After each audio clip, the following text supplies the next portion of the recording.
വിശുദ്ധ പൗലോസ് അപ്പസ്തോലൻ കൊറിന്തോസുകാർക്കെഴുതിയ 1-ാം ലേഖനത്തിൽ നിന്ന്.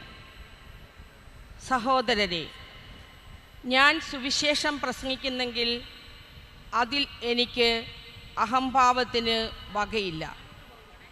അത് എൻ്റെ കടമയാണ്.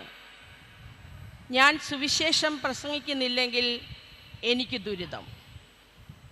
ഞാൻ സ്വമനസ്സ ഇത് ചെയ്യുന്നെങ്കിൽ എനിക്ക് പ്രതിഫലമുണ്ട്.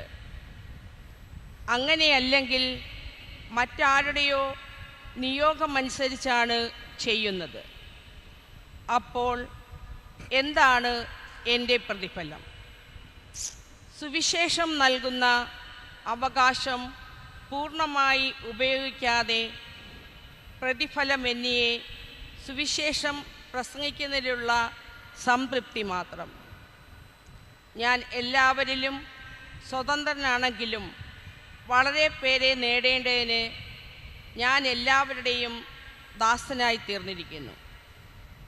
ബലഹീനരെ നേടേണ്ടതിന് ഞാൻ അവർക്ക് ബലഹീനനായി.